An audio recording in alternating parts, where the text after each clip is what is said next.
আসসালামু আলাইকুম।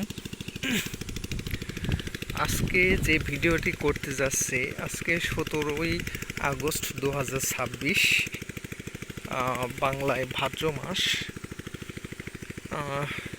সেটা অবশ্যই ফার্মিং রিলেটেড। দেখতে পাচ্ছেন ভিডিওতে যে গাছগুলো দেখাচ্ছি, এটা চেনেন, বাংলায় ভেন্ডি নামে অনেকে চেনে। আসলে এটা ঢ্যাঁড়স গাছ এক কথায়।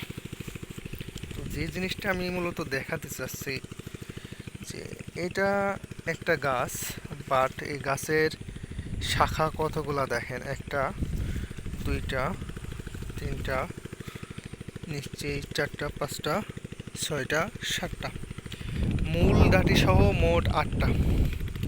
এমন শুধু একটা গাছ তা না, প্রায় প্রতিটা গাছই এমন 5টা 6টা করে শাখা। তো এই যে 5টা বা 7টা করে শাখা, প্রত্যেকটা শাখায় যখন ফল ওঠে একসাথে, এক একটা বীজের দানা থেকে যেহেতু একটা গাছ হচ্ছে, এই গাছ থেকে 7টা ফল উঠলে কৃষকের মনে আসলে আনন্দ লাগবে, এটাই স্বাভাবিক। এজন্যই সবসময় আমি কৃষকদেরকে আমি উৎসাহিত করি, যারা আমার পরামর্শে কাজ করে, যে ভালো বীজ, সেটা যে কোম্পানিরই হোক না কেন, সব কোম্পানির সব প্রোডাক্ট ভালো হবে এমনটা নাই, আবার সব যে খারাপ হবে তাও নাই।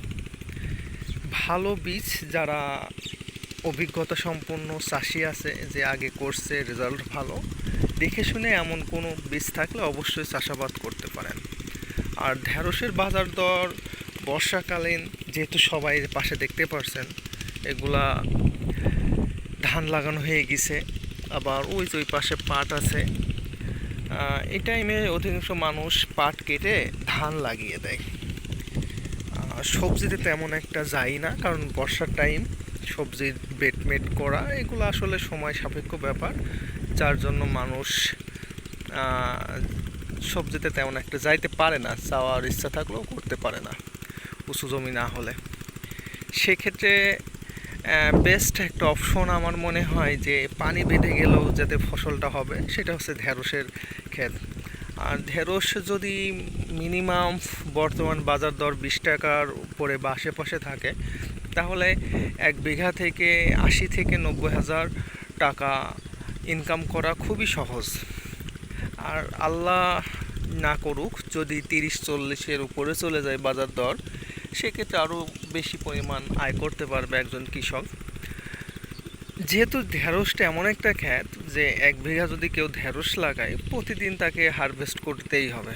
প্রতিদিন যদি 10 কাঠা করেও করে, তাও দেখা যাচ্ছে 1.5 মণ বা 2 মণের কাছাকাছি ফল সে হারভেস্ট করতে পারবে। যা হোক, যারা কৃষি বিষয়ে সৎ এবং সঠিক পরামর্শ পেতে চান, তারা অবশ্যই এসওজি স্মার্ট এগ্রো ফার্মের সাথে যোগাযোগ রাখবেন।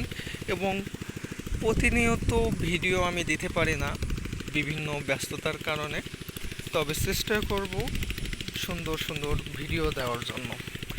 সবাই ভালো থাকবেন এবং আমার ভিডিওটি অবশ্যই একটা লাইক করবেন পছন্দ হলে, পছন্দ না হলে একটা ডিসলাইক করে দিবেন। আর এইরকম ভিডিও চান কিনা অবশ্যই কমেন্ট বক্সে জানিয়ে দিবেন।